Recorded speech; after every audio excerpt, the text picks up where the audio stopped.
So over the next few minutes, I'd like to go into just a little bit on these concepts of power and love and to share those two short video clips before we take our cookie break.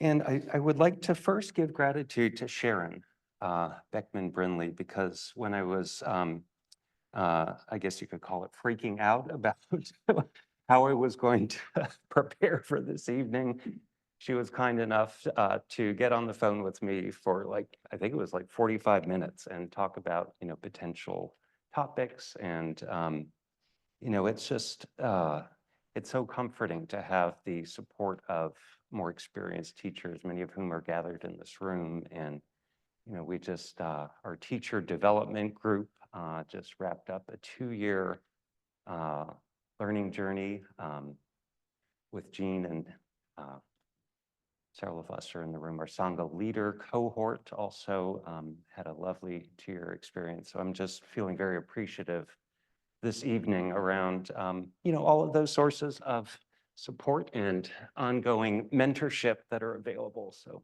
thank you. So yes, with Sharon's help, the topic I came up with for tonight is the balance of power and love, practicing wise speech during polarized times. So this, of course, was inspired by the Reverend Dr. Martin Luther King Jr., from whom we'll hear shortly, who in his 1967 address stated that one of the great problems of history is that the concepts of love and power have usually been contrasted as opposites, polar opposites, so that love is identified with a resignation of power and power with a denial of love. I mean, that's just really sad. I mean, it's, and I'm reflecting on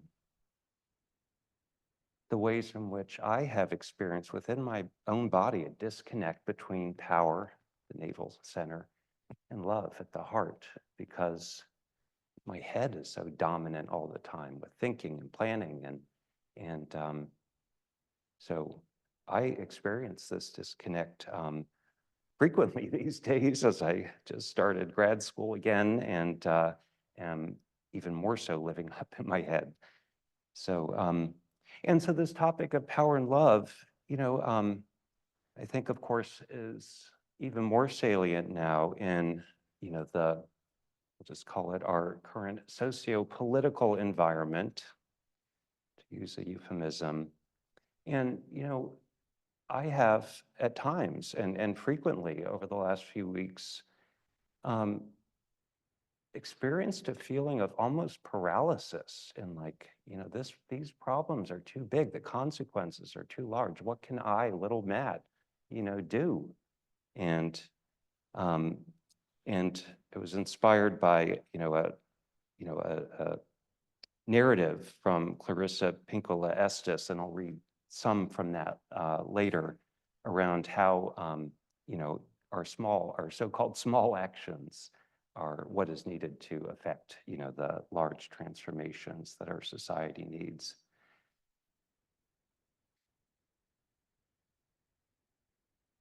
So sometimes there's this notion too that getting into the energy that underlies anger can be somehow fundamentally not a Buddhist kind of thing to do. Like it's conflicts somehow with loving kindness, and we have to be nice to everyone. I certainly, disempower myself in that way sometimes. And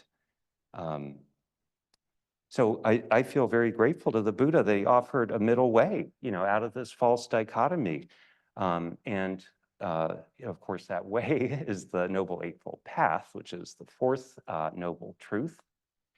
And so we're going to be delving a little bit into one of those 8 factors on the Eightfold Path, particularly around wise speech, or usually translated as right speech, but I prefer wise to that. It's a little bit more connected to skillful means in my experience. And So we'll go into that a little bit later. But I would like to go ahead and if we could, Brianna, maybe start with the Reverend Dr. King first and that short clip where you can hear in his own voice the quote that I read.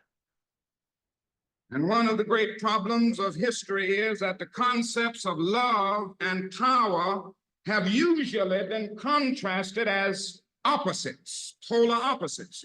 So that love is identified with a resignation of power and power with a denial of love. It was this misinterpretation that caused the philosopher Nietzsche, who was the philosopher of the will to power, to reject the Christian concept of love. It was the same misinterpretation which induced Christian theologians to reject Nietzsche's philosophy of the will to power in the name of the Christian idea of love. Now we got to get this thing right. What is needed is a realization that power without love is reckless and abusive, and that love without power is sentimental and anemic. Power at its best.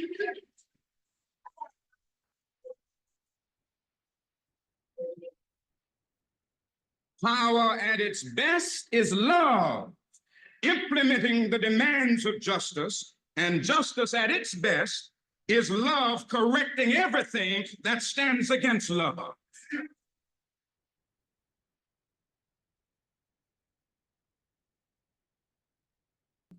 The second clip requires a little bit of introduction. So this is Lama Rod Owens, who is a traditionally trained Tibetan Buddhist Lama in the Kagyu and Nyingma traditions, actually was in the same 3-year retreat cohort as Lama Willa and others. And he wrote a book that you might be familiar with called Love and Rage. He chose that word rage deliberately. I think the energy I'd like to tap into this evening is more around power and less about rage, but nevertheless, that's the title of his book. So here's what he wrote in the preface of that book. So reconsidering the power of anger as a positive and necessary tool for achieving spiritual liberation and social change. And he goes on to say, in American culture at large, anger, particularly among people of color, is delegitimized, demonized, or supposed to be suppressed. And so Lama Rod, as we'll hear in this clip, he's a social activist as well as being a Dharma teacher and an African-American and a gay man, goes into detail in that book around, how we can mobilize the energy behind power, and in his word, rage, to build solidarity and commitment to enacting social change. So yes, this clip from Lama Rod is about a couple minutes long. It's actually from a talk he gave at Harvard Business School. So you'll hear him referring a little bit, I think, at the beginning of the clip towards that. So yeah, if we could go ahead and play that, that'd be fabulous. Right?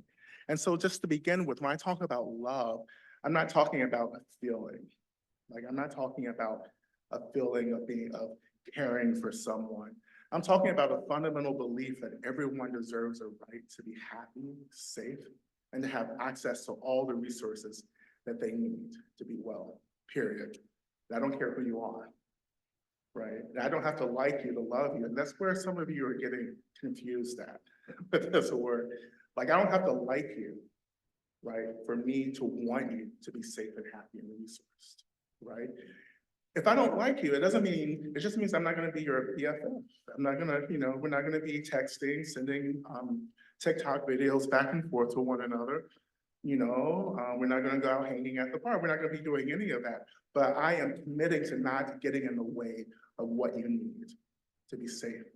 Because maybe some of the violence that I perceive coming from you comes from the fact that you're under-resourced. Or maybe you never got the resources you needed to begin with in your life. And so I want to be an agent that helps you to be resourced, because I'm interested in the reduction of violence in the world, right? And it doesn't mean that I'm not interested in accountability. It doesn't mean that I'm not interested in boundaries, because boundaries and accountability come from love. You know, they're not acts of punishment or retribution. I don't engage in these practices because I want you to hurt as much as I've been hurt. I want you to be free, right? And that's the primary ethic that I think we have to return to, is that everyone needs to be free from this, including ourselves. That's where love comes from, right? Thank you.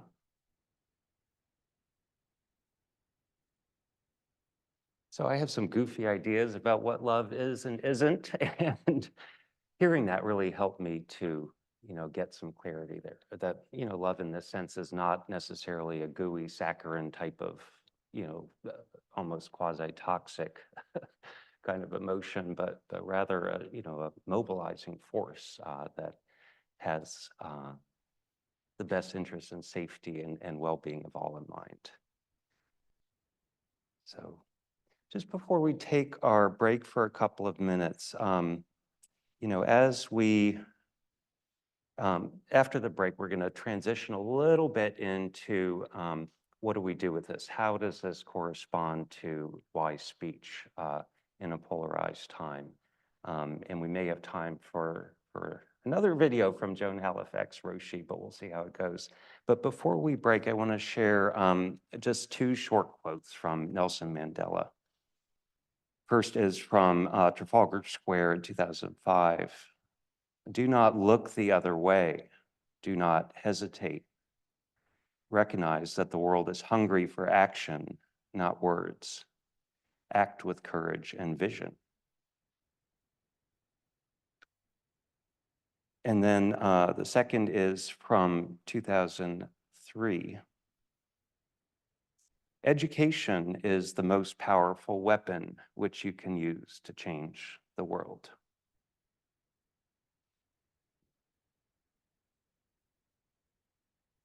So friends, let's go ahead and take a break. And we have some lovely grapes and it looks like cookies, so thank you to those who brought them. And it's about quarter till, well, not quite quarter till 8 right now. So why don't we come back at 5 till 8 if we could.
I did want to save a little bit of time to come back to inspiration and hope before we dedicate the merit. So this is from this essay I was referencing earlier that Sharon kindly shared with me by Clarissa Pinkola Estes, entitled "Do Not Lose Heart.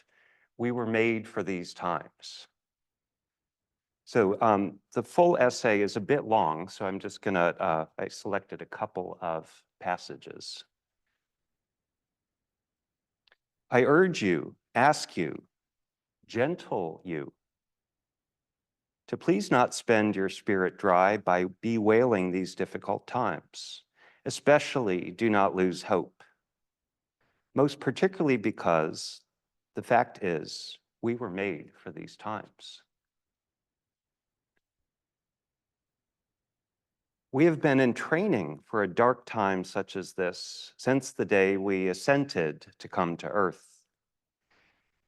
In any dark time, there is a tendency to veer toward feigning over how much is wrong or unmended in the world. Do not focus on that. Do not make yourself ill with overwhelm. There is a tendency, too, to fall into being weakened by perseverating on what is outside your reach, by what cannot yet be. Do not focus there. That is spending the wind without raising the sails.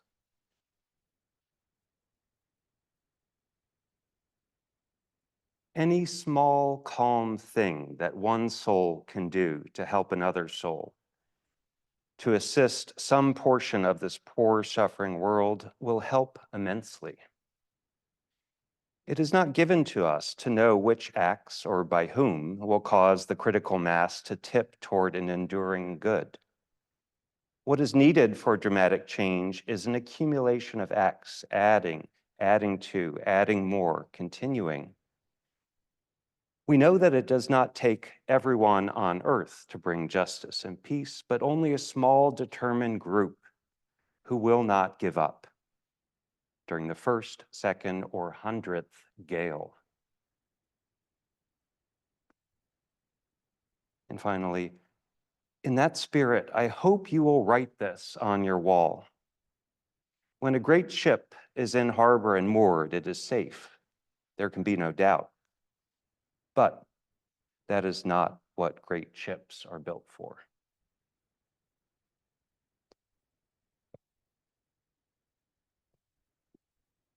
So let's take a moment to dedicate the merit of our practice together this evening in this critical time.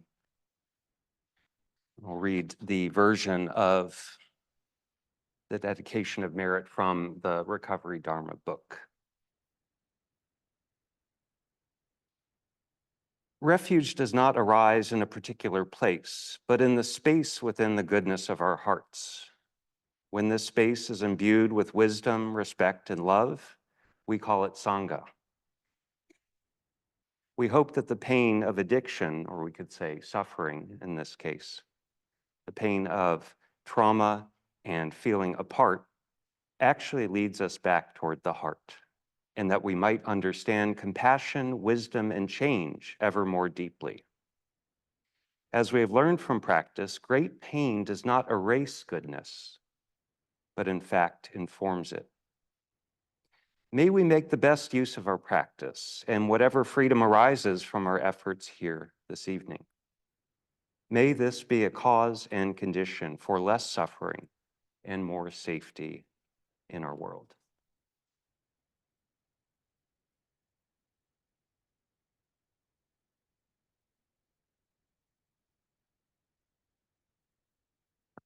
Thank you, friends. I wish you well.